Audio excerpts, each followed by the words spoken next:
We turn now to investigations into the tornado-related deaths at that candle factory in Mayfield, Kentucky, and at the collapsed Amazon warehouse in Illinois.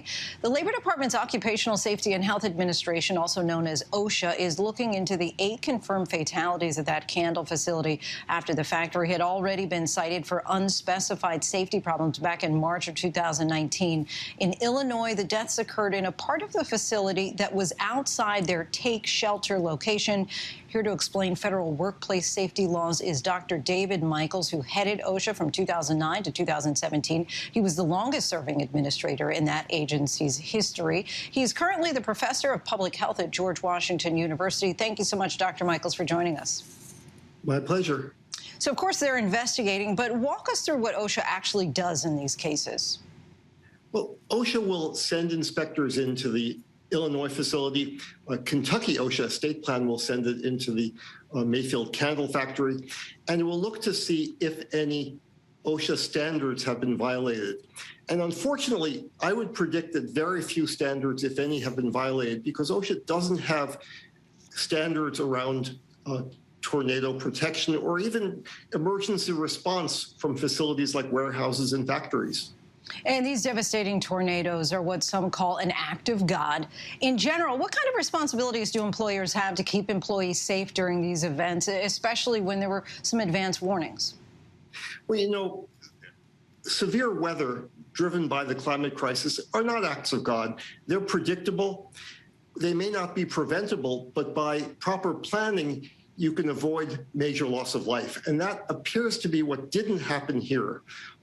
You know, there are reports, for example, that Amazon workers were not allowed to have their cell phones, or that workers at the candle factory were actually warned that they would lose their jobs if they left the facility.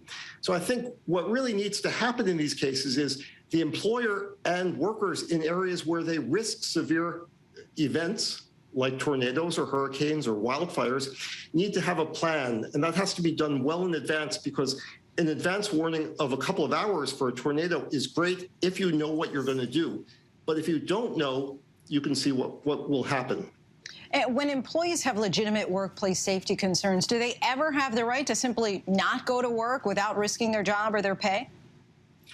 I would never advise a worker to risk their job without protection of a union. I mean, unions can protect workers if they're told to do a job that's dangerous.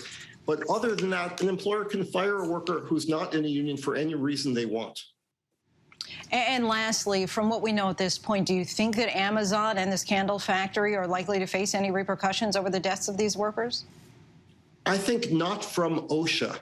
I think from what I've read that some of the workers at Amazon were not Amazon employees, but contractors or temporary workers. In every state, the workers' compensation system, which is a really sort of meager system that doesn't give workers very good benefits, preclude or prohibit lawsuits against your employer.